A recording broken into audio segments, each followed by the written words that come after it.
السلام علیکم ناظرین، علی اردو وائس چینل پر آپ کو خوش آمدید۔ میری عمر ابھی 20 سال تھی کہ میری سوتیلی ماں نے میری شادی کر دی۔ وہ جیسی بھی تھی مگر میرے لیے اس نے اچھا ہی سوچا تھا۔ میرے شوہر انگلینڈ میں اپنی فیملی سمیت رہتے تھے، میں بھی نکاح کے 6 ماہ کے بعد رخصت ہو کر انگلینڈ آ گئی۔ میں بنیادی طور پر ایک گھریلو عورت تھی، مگر شوہر چاہتے تھے کہ میں جاب کروں کیونکہ میں نے گریجویشن کیا ہوا تھا۔ مزید کچھ کورسز کرنے کے بعد مجھے ایک اسکول میں نوکری مل گئی۔ دن پرسکون انداز میں گزرنے لگے۔ اللہ نے مجھے 2 بچوں سے نوازا۔ میری سانس گھر پر ہی ہوتی تھی اور بچوں کی دیکھ بھال بآسانی کر لیتی تھی۔ بڑی بیٹی ہانیہ 4 سال کی تھی اور چھوٹی بیٹی شاہینہ 6 ماہ کی تھی۔ انہی دنوں میری سانس کی طبیعت خراب رہنے لگی، مگر وہ ظاہر نہیں ہونے دیتی تھی۔ بہت اچھی خاتون تھی۔ اکثر ہانیہ شکایت کرتی کہ دادو کمرے میں کسی سے باتیں کرتی ہیں۔ میں اس کو چپ کروا دیتی کہ فون پر بات کر رہی ہوں گی۔ وقت گزرتا گیا اور میری چھوٹی بیٹی 2 سال کی ہو گئی۔ ان دنوں سانس بے حد بیمار ہو گئی، حتیٰ کہ وہ کسی سے بات کرنا بھی چھوڑ گئی۔ میں اس صورتحال سے کافی پریشان تھی۔ ڈاکٹر نے انہیں ہسپتال میں داخل کر دیا۔ میں نے اسکول سے چند دن کی چھٹیاں لے لیں اور گھر اور بچوں کے ساتھ سانس کا بھی خیال رکھنے لگی، مگر وہ نہ بچ سکی اور ایک شام خاموشی سے اس دنیا کو چھوڑ کر چلی گئی۔ مرنے سے ایک دن پہلے انہوں نے مجھے اپنے پاس بلایا اور اشارے سے قریب آنے کو کہا۔ میں نے ان کے منہ کے قریب جا کر سنا تو وہ بولے کہ یہاں سے چلے جاؤ، اس گھر میں مت رہنا۔ ان کی آواز میں نہ جانے کیا تھا کہ میں لرزا کر رہ گئی۔ شوہر سے ذکر کیا تو بولے ہسپتال سے جانے کا کہتی ہوں گی۔ ان کو ہسپتال اور دواؤں سے بہت الرجی تھی، اس لیے میں بھی یہی سمجھ بیٹھی، مگر میں نہیں جانتی تھی کہ وہ ہم سے کیا کہنا چاہتی ہیں۔ اگلے دن ان کی موت سے ہمارے گھر کا ماحول افسردہ ہو گیا۔ ایک ماہ ان کو پاکستان لانے اور تدفین وغیرہ میں لگ گیا۔ واپس گھر پہنچے تو نوکری کی فکر ہو گئی۔ شوہر سے بات کی کہ نوکری چھوڑ دی جائے تو وہ بولے اب بچے بڑے ہو رہے ہیں، اسکول میں تم ہوگی تو ان کی فکر نہیں ہوگی۔ میں بھی سوچ میں پڑ گئی۔ ہانیہ تو میرے ساتھ ہی اسکول جاتی تھی، مگر شہینہ ابھی چھوٹی تھی، اس لیے ڈے کیئر کا انتظام بھی نہیں کیا۔ پڑوس میں ایک اچھی عورت تھی، اس کے پاس چھوڑ کر میں پہلے دن اسکول گئی۔ طویل غیر حاضری کے بعد کام کا لوڈ تھا۔ آتے آتے شام کے 4 بج گئے۔ بھاگم بھاگم بڑی بیٹی کو لے کر پڑوس کے پاس آئی تو دیکھا شہینہ سو رہی تھی۔ اللہ تعالیٰ کا بہت شکر ادا کیا۔ پڑوسن نے چائے وغیرہ پر روک لیا۔ چائے کی طلب بھی تھی، میں بیٹھ گئی۔ اس کا نام سارا تھا اور وہ بھی مسلم تھی۔ اس کے 2 بیٹے تھے، اسکول جاتے تھے۔ سارا نے بیبی سسٹر کی تجویز دی۔ وہ کمپنی کو جانتی تھی، یہاں سے بیبی سسٹر کی خدمت حاصل کی جا سکتی تھی۔ اندھا کیا چاہے 2 آنکھیں، میں نے فوری ان سے رابطہ کیا۔ سارا نے مجھے بتایا تھا کہ کمپنی میں ایک مسلم لڑکی بھی کام کرتی جس کا نام عالیہ تھا۔ اس کو بلانے کا کہا کیونکہ سارا بھی ضرورت کے وقت اس کو بلا لیتی تھی۔ میں نے کمپنی کو فون کیا اور عالیہ کو بھیجنے کا کہا۔ کمپنی نے شام 8 بجے کا وقت دیا مجھے۔ میں بے چینی سے اس کا انتظار کرنے لگی۔ ٹھیک 8 بجے عالیہ آ گئی۔ وہ ایک سلجھی ہوئی پڑھی لکھی لڑکی تھی، عمر یہی کوئی 20-22 سال کے لگ بھگ ہوگی۔ وہ اپنا اور اپنی ماں کا پیٹ بھرنے کے لیے نوکری کر رہی تھی۔ عالیہ کا سارا بایو ڈاٹا کمپنی نے مجھے بھیج دیا تھا۔ مجھے بھی وہ ایک خاصا مخلص اور ملنسار لڑکی لگی اور میں نے اسے نوکری پر رکھ لیا۔ جب اسے معلوم ہوا کہ میں اسے مستقل طور پر رکھ رہی ہوں تو وہ بے حد خوش ہوئی۔ اگلے دن صبح 8 بجے آنے کا وعدہ کر کے وہ یہاں سے چلی گئی۔ اگلے دن صبح ٹھیک 8 بجے وہ میرے گھر کے سامنے کھڑی تھی۔ شہینہ اسے دیکھ کر بہت خوش ہو گئی۔ وہ گھر سے جانا نہیں چاہتی تھی۔ اب کھیلنے والا انسان اسے مل رہا تھا۔ وہ جلد ہی دوست بن گئی۔ میں اور میرے شوہر بہت مطمئن ہو گئے اور اپنے اپنے کام پر چلے گئے۔ شاہینہ ایک خوش مزاج بچی تھی۔ وہ 2 سال کی ہو گئی تھی اور بہت باتیں کرنے لگی تھی۔ پورے گھر میں بھاگتی دوڑتی پھرتی رہتی۔ ہانیہ اسکول سے آ جاتی تو دونوں مل کر بہت ادھم مچاتی۔ دیکھتے ہی دیکھتے ایک ماہ گزر گیا اور عالیہ نے میرا بھروسہ جیت لیا۔ وہ ایک اچھی اور مخلص لڑکی تھی۔ کچھ ہی دنوں میں نے دیکھ رہی تھی کہ وہ مجھ سے کچھ کہنا چاہتی ہے۔ کئی بار وہ کہنا شروع کرتی مگر بات کو بیچ میں ہی چھوڑ دیتی اور خداحافظ کہہ کر نکل جاتی۔ میں نے سوچا شاید اس کی ماں ٹھیک نہیں ہو تو چھٹی لینا چاہتی ہوگی۔ یہ سوچ کر میں نے اگلے دن اسے چائے پر روک لیا۔ وہ کپ ہاتھوں میں لیے گمسم سی بیٹھی تھی۔ میں نے خود ہی اس سے پوچھا کہ سب خیریت تو ہے نا؟ وہ مسکرائی اور ہاں میں سر ہلا دیا۔ میں نے اس کے ہاتھ پر ہاتھ رکھا اور اسے یقین دلایا کہ وہ مجھ سے کوئی بھی بات کر سکتی ہے، مجھ سے کچھ چھپانے کی ضرورت نہیں ہے، اپنے گھر کے مسئلے کو مجھے بتا سکتی ہے۔ وہ چپ چاپ مجھے دیکھنے لگی، اس کی آنکھوں میں ایک الجھن سی تھی۔ وہ بولی، اوپر دائیں والے کمرے میں کون رہتا ہے؟ میں ایک دم حیران سی ہو گئی۔ وہاں میری سانس رہتی تھی جن کا اب انتقال ہو چکا ہے۔ میں نے کہا، کیا بات ہے، بولو۔ کچھ نہیں، وہاں بیبی چلی جاتی ہے اور باتیں کرتی ہے۔ میں سوچ میں پڑ گئی۔ وہ اجازت لے کر چلی گئی۔ رات کو شوہر سے یہ بات کی تو بولے، تم بھی کیا فضول باتیں سوچنے لگی ہو؟ شہینہ امی سے بہت قریب تھی، ان کی تصویر سے باتیں کرتی ہوگی۔ مجھے بھی سن کر تھوڑا سکون سا ہو گیا۔ واقعی ایسا ہی ہوگا، اماں اسے بہت لاڈ کرتی تھی۔ اگلے دن میں نے عالیہ کو بھی سمجھا دیا، وہ بھی مطمئن ہوگی، مگر میں نہیں جانتی تھی کہ آنے والا دن کیا لے کر آئے گا۔ اسی شام ہماری شادی کی سالگرہ تھی۔ شوہر بہت خوشگوار موڈ میں تھے۔ انہوں نے ایک فلم دیکھنے کا پلان بنا رکھا تھا اور کھانا بھی باہر ہی کھانے والے تھے۔ میں نے عالیہ سے بات کی کہ وہ رات 11 بجے تک بچوں کے پاس ہی رہ جائے۔ ہماری کوشش تھی کہ ہم جلد گھر آ جائیں گے۔ وقت مقرر پر عالیہ گھر آ گئی۔ شام کے 6 بجے تھے، بچیاں ٹی وی پر کارٹون دیکھ رہی تھیں۔ میں نے عالیہ کو سب اوقات سمجھا دیے۔ بچوں کو 8 بجے سونے کے لیے اوپر ان کے کمرے میں لے جائے اور کھانا وغیرہ وہ کھا چکی ہے۔ عالیہ کے لیے فریج میں کھانا موجود ہے جو وہ کھا لے۔ ایمرجنسی کے طور پر وہ مجھے یا میرے شوہر کو فون کر سکتی ہے۔ میں نہیں جانتی تھی کہ میں اس کی زندگی کو داؤ پر لگا کر جا رہی ہوں۔ ہمارے جانے کے بعد عالیہ نے دروازہ بند کر دیا اور تمام کھڑکیاں بھی چیک کر لی۔ باقی کے واقعات عالیہ نے مجھے بتائے، اس کی زبانی میں آپ کو بتاتا ہوں۔ مسٹر اور مسز احمد کے جانے کے بعد میں بچیوں کے پاس آ گئی۔ ان کے کھیلنے کا موڈ تھا، چنانچہ میں بھی ان کے ساتھ کھیلتی رہی۔ ٹھیک 8 بجے میں نے ان کو دودھ کا گلاس دینے کے بعد سونے کے لیے اوپر ان کے کمرے میں بھیج دیا۔ اوپر کی منزل پر 3 بیڈ روم تھے۔ دائیں جانب پہلا کمرہ مسز احمد کی ساس یعنی ہانیہ کی دادی کا کمرہ تھا۔ دوسرا ماسٹر بیڈ روم تھا جو والدین کے استعمال میں تھا۔ دوسری جانب بچوں کا کمرہ تھا۔ ان کمروں میں اٹیچ باتھ روم بھی تھے۔ بچیوں کا کمرہ خاصا کھلا تھا۔ ایک طرف دونوں کے بیڈز علیحدہ علیحدہ لگے تھے۔ ان کے سامنے بچیوں کے کپڑوں کی الماریاں، سامنے کے حصے میں کلین بچھا کر کھلونوں کے ریکس، ایک اور چھوٹا سا خیمہ لگایا ہوا تھا۔ یہ کھیلنے کی جگہ تھی۔ بچیاں خیمے میں بہت خوشی سے کھیلتی تھیں۔ اس میں ٹارچ لائٹ اور کچھ کھلونے تھے۔ نیچے ایک نرم گدا بچھا ہوا تھا۔ بچیوں کے بسترے ٹھیک کرنے، ان کو واش کروانے کے بعد ان کے بستر پر میں نے لٹا دیا۔ ہانیہ کا سونے کا ارادہ نہیں تھا، بلکہ وہ کہانی سننا چاہتی تھی۔ میں نے ایک کہانیوں کی کتاب کھلونے کے ریک سے نکالی جو ہانیہ کی پسندیدہ کتاب تھی، اور اس میں سے کہانی اسے سنانے لگی۔ اس دوران شاہینہ سو گئی۔ ہانیہ کو شبہ خیر کہہ کر میں نے دروازہ بند کیا اور نیچے آ گئی۔ گھڑی کی سوئیاں 9 بجا رہی تھی۔ مجھے کچھ بھوک لگ رہی تھی۔ میں نے فریج میں جھانکا تو پاستا اور ایک پیزا موجود تھا۔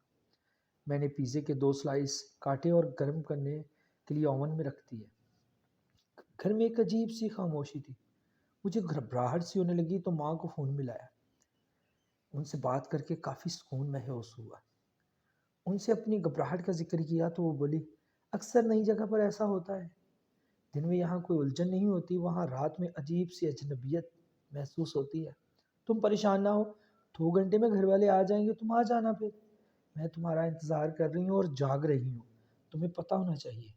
ان کی یہ بات سن کے مجھے تھوڑا حوصلہ ہوا۔ واقعی میں خام خواہ پر گھبرا رہی تھی۔ فون بند کر کے میں وہیں کھڑی سوچ رہی تھی کہ اچانک آون کی بیپ ہوئی اور میں اچھل پڑی۔ مجھے کیا ہو گیا تھا؟ میں نے خود کلامی کی اور اوون سے پیزا نکال کر فریج سے ایک سوڈا کین لے کر لانچ میں آ گئی۔ ٹی وی لگانے کے لیے جب ریموٹ کے لیے نظر دوڑائی تو وہ کہیں نظر نہ آیا۔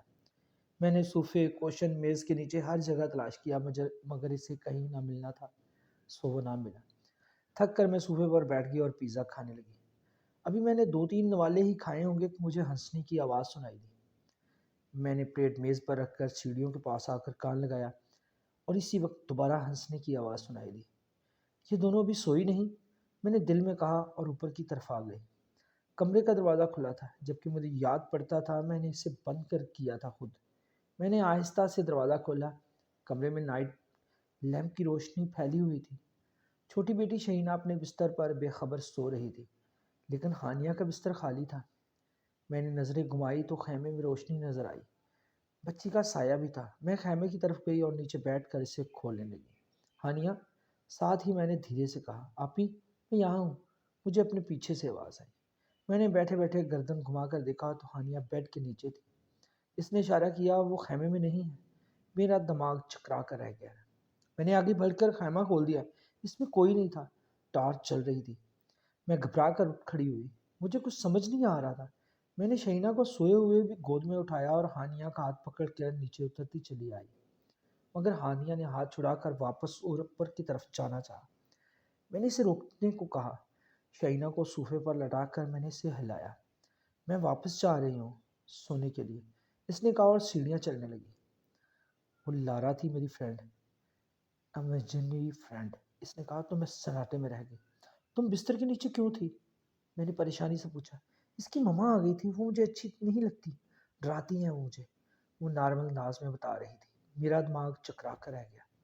خیمے میں ضرور کوئی تھا۔ کون تھا؟ کوئی تھا یا یہ میرا وہم تھا؟ مجھے کچھ سمجھ نہیں آ رہی تھی۔ اسی دوران ہانیہ اوپر چلی گئی اور میں ساکت بیٹھی چھوٹی کو دیکھتی رہ گئی۔ جو کچھ بھی تھا اس کا واسطہ اوپر کی منزل سے تھا۔ میرا وہم تھا یا حقیقت؟ میں ہانیہ کو نیچے لے آئی ہوں جب تک ان کے والدین واپس نہیں آ جاتے۔ یہ سوچ کر میں نے ایک نظر سوئی ہوئی شہینہ پر ڈال کر اوپر جانے لگی۔ راہداری روشن تھی۔ دائیں جانب کے کمرے کا دروازہ کھلا تھا۔ یہ وہی کمرہ تھا یہاں احمد صاحب کی والدہ رہتی تھی۔ یہ کمرہ اس دن سے ہمیشہ بند رہتا تھا جب سے چھوٹی بیٹی شہینہ وہاں باتیں کرنے لگی تھی۔ میں ہی اسے دن کو بند کر دیتی اور میرے علاوہ کسی نے اس کو کھولا بھی نہیں تھا۔ اب یہ دروازہ کیوں کھلا ہوا ہے؟ میں نے ہانیہ کو آواز دی اور سوچتی ہوئی کمرے کے پاس آ گئی۔ ہانیہ کہاں ہو تم؟ میں نے آواز دی اور ساتھ ہی دروازہ کھول دیا۔ کمرے میں اندھیرا تھا۔ میں نے لائٹ کا بٹن تلاش کیا۔ بٹن دباتے میں نے الماری میں آہٹ سنی۔ کمرہ خالی تھا۔ کمرے کے وسط میں بیڈ بچھا ہوا تھا۔ اس کے سامنے والی دیوار میں ایک بڑی کھڑکی تھی۔ بیڈ کی دوسری طرف ایک دیوار گیر الماری تھی۔ آہٹ وہیں سے سنائی دے رہی تھی۔ میں پریشانی سے الماری کی طرف گئی۔ ہانیہ آپ یہاں ہو؟ میں نے اس کے ہینڈل کو چھوا۔ اسی وقت میرے پاؤں پر کسی نے ہاتھ رکھا۔ ہانیہ ہمیشہ بیڈ کے نیچے چھپ کر کھیلتی تھی۔ میں نے دیکھے بنا کہا، یہ کھیلنے کا وقت نہیں۔ اسی دم پیچھے سے آواز آئی، آپی میں یہاں ہوں۔ میں نے جھٹکے سے مڑ کر دیکھا تو ہانیہ دروازے میں کھڑی تھی۔ تو یہ ہاتھ کس کا تھا؟ میں نے نیچے دیکھا تو ایک سفید سا بازو نظر آیا اور میرے حلق سے چیخ نکل گئی۔ میں پوری طرح دوڑتی ہوئی نیچے آ گئی۔ ہانیہ میرے ساتھ تھی۔ میں اسی گھر میں نہیں رہ سکتی، مجھے جانا ہوگا۔ چلو بچوں، ہمیں یہاں سے جانا ہوگا۔ ابھی میں نے ہانیہ سے کہا اور شہینہ کو اٹھانا چاہا مگر صوفہ خالی تھا۔ شہینہ وہاں موجود نہیں تھی۔ شہینہ کے غائب ہو جانے سے میری حالت غیر ہو گئی۔ میں چیخ چیخ کر اسے آوازیں دینے لگی۔ ہانیہ بھی ڈر گئی۔ مجھے کوئی جواب نہ ملا تو میں صوفے پر گر کر رونے لگی۔ میرا ذہن معاف ہو گیا۔ ہانیہ مجھ سے روک لگ کر رونے لگی۔ اسے روتا دیکھ کر میں نے خود کو سنبھالا۔ مجھے ہمت کرنی ہوگی، اسے کچھ نہیں ہو سکتا۔ میں ان بچیوں کی نگران ہوں، میں انہیں کچھ نہیں ہونے دے سکتی، چاہے کچھ بھی ہو جائے۔ مجھے بچیوں کی حفاظت کرنی ہے۔ میں نے آنسو پوچھتے ہوئے زور زور سے چلانا شروع کر دیا۔ ہانیہ کو ساتھ لیا اور اس کو تسلی دی اور کہا، میں شہینہ کو ڈھونڈتی ہوں اور اسے پورے گھر میں تلاش کریں گے دونوں مل کے۔ وہ کہیں نہیں جا سکتی، وہ یہیں ہوگی اسی گھر میں۔ یہ سب سمجھانے کے بعد ہم نے شہینہ کو ڈھونڈنا شروع کر دیا۔ نیچے ڈرائنگ روم اور ٹی وی لانچ کے علاوہ ایک اسٹڈی روم بھی تھا۔ میں وہاں گئی، ہانیہ بھی میرے پیچھے پیچھے تھی۔ پورا کمرہ خالی تھا، وہاں کوئی نہیں تھا۔ میں نے شہینہ کو آواز دی مگر کوئی جواب نہ ملا۔ ہانیہ باہر نکل گئی، میں اس کے پیچھے ہی باہر آ گئی۔ میں نے سوچا فون کروں اور مسز احمد کو یہ بتاؤں مگر وہ میری بات کا یقین نہ کرے اور شہینہ کا خیال نہ رکھنے کے الٹے مجھ پر سوالات کرے۔ میں نے شہینہ کے بارے میں سوچنا شروع کر دیا۔ وہ کہاں جا سکتی ہے؟ کہیں اپنی دادی ماں کے کمرے میں تو نہیں گئی؟ یہ خیال آتا ہی میرا دل زور زور سے دھڑکنے لگا۔ اس کمرے میں ہی وہ ہاتھ دکھائی دیا تھا، مگر بچی کو اگر کچھ ہو جاتا تو میں اپنے آپ کو زندگی بھر معاف نہیں کرتی۔ میں سیڑھیوں کے قریب آئی، اسی وقت مجھے رونے کی آواز سنائی دی۔ آواز اوپر سے آ رہی تھی۔ شہینہ، وہ اوپر تھی۔ میں سیڑھیاں چڑھ کر اوپر جانے لگی۔ ہانیہ مجھے روکنا چاہتی تھی مگر میں نے اسے وہیں رکنے کا کہا اور خود اوپر چڑھنے لگی۔ راہداری بالکل سنسان پڑی تھی۔ میں وہیں کھڑی سننے کی کوشش کر رہی تھی کہ آواز کہاں سے آ رہی ہے۔ اسی وقت میں نے دوبارہ رونے کی آواز سنی۔ آواز بالکل مدھم سی تھی، میں آہستہ آہستہ قدموں سے چلتی ہوئی کمرے کے قریب آئی۔ وہی خوفناک کمرہ۔ میں نے دروازے سے کان لگایا، آواز اندر سے آ رہی تھی۔ میں نے جلدی سے ہینڈل گھمایا مگر وہ نہ گھوما۔ دروازہ لاک تھا۔ میرا سر بھاری ہونے لگا۔ یہ دروازہ کھلا تھا جب میں اور ہانیہ نیچے بھاگے تھے، مگر اب یہ لاک ہے اور چھوٹی بیٹی شہینہ اندر ہے۔ اسے کھولنا ہوگا۔ میں نے زور زور سے دروازہ پچانا شروع کر دیا مگر وہ نہ کھلا۔ رونے کی آوازیں بند ہو گئی تھی۔ میں نے چابی کی تلاش میں ادھر ادھر دیکھا۔ اسی وقت راہداری کے آخری حصے میں مجھے وہ خوفناک روح نظر آئی جو شاید لارا کی ماں تھی۔ اس منظر کی یاد مجھے عمر بھر دہلاتی رہے گی۔ وہ ایک عورت تھی مگر اس کا چہرہ بگڑا ہوا تھا، آنکھیں بالکل سفید اور لباس مٹیالہ جس پر خون کے دھبے سیاہ ہو چکے تھے۔ اس نے مجھے دیکھا اور خوف سے میری حالت غیر ہونے لگی۔ وہ زمین پر نہیں تھی بلکہ چھت سے لگی ہوئی تھی، اس کے پاؤں ہوا میں تھے۔ اس وقت ہانیہ بھی اوپر آ گئی۔ اس نے ایک فلاگ شگاف چیخ ماری اور میرے دل جیسے دھڑکنا بھول گیا۔ میری آنکھوں کے سامنے اچانک اس کمرے کا دروازہ کھلا اور ہانیہ ایک جھٹکے سے اس میں چلی گئی۔ دروازہ دوبارہ بند ہو گیا۔ نہیں، تم ایسا نہیں کر سکتی۔ میری چیخ گلے میں گھٹ کر رہ گئی۔ میں دروازے کی طرف بھاگی۔ اسی وقت وہ میرے کان کے قریب چلائی۔ لیوا، اس الوون، وہ تو میرے پیچھے کھڑی تھی۔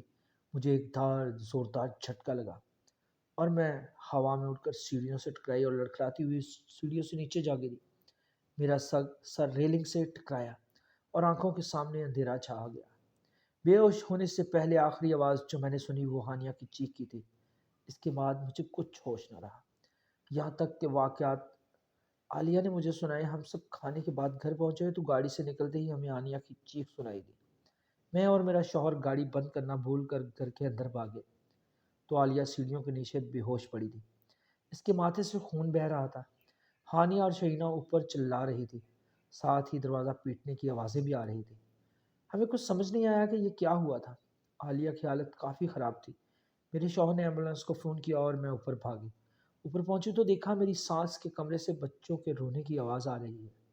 میں نے ہینڈل گھمایا تو دروازہ خود بخود کھل گیا۔ اندر دونوں بچیاں بند تھی، رو رو کر ان کا برا حال تھا۔ ہانیہ کے بائیں گال پر نیل پڑا تھا اور ہونٹ بھی پھٹا ہوا تھا۔ اس نے مجھے دیکھا تو روتی ہوئی مجھ سے لپٹ گئی۔ شہینہ زمین پر لیٹی تھی، اس کے ہاتھ میں ایک ڈائری تھی۔ میں نے اسے گود میں لیا اور نیچے آ گئی۔ عالیہ کے لیے ایمبولینس آ گئی تھی، وہ ابھی تک بے ہوش ہی تھی۔ ہانیہ اسے دیکھ کر آپی آپی چلانے لگی۔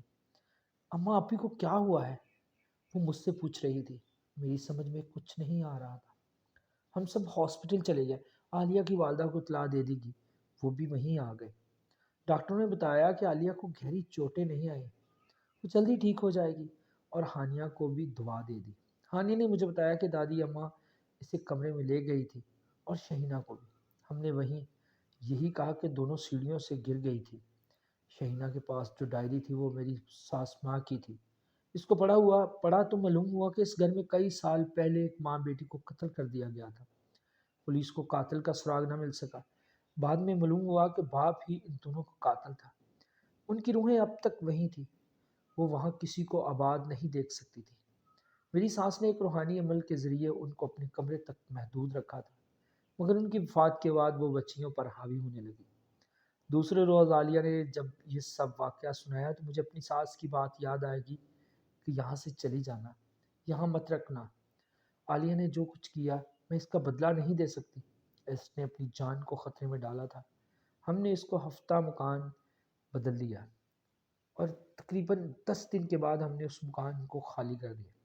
اس عرصے میں بھی بچیوں کے ساتھ ایک ملنے والے کے گھر رہے۔ میری بچیاں اور عالیہ آج بہت ہی اچھی دوست ہیں، اور عالیہ اور اس کی والدہ ہمارے گھر کے فرد کی طرح ہے۔ ہم اکٹھے ہی وقت گزارتے ہیں، اور میرے شوہر نے عالیہ اور اس کے ماں کی کفالت کرنا بھی شروع کر دی ہے، اور اب عالیہ اور اس کی ماں میری ماں اور عالیہ میری بہن ہے۔ ناظرین، یہ کہانی آپ کو کیسی لگی؟ اگر کہانی اچھی لگی ہے تو ویڈیو کو لائک کریں، شیئر کریں، اور اگر ابھی تک آپ نے چینل کو سبسکرائب نہیں کیا تو چینل کو سبسکرائب کر لیں، بیل آئیکن کو پریس کر لیں تاکہ ہر نئی آنے والی ویڈیو کا نوٹیفیکیشن پر وقت آپ کو ملتا رہے۔ ملتے ہیں انشاءاللہ اگلی کہانی میں۔ اللہ حافظ۔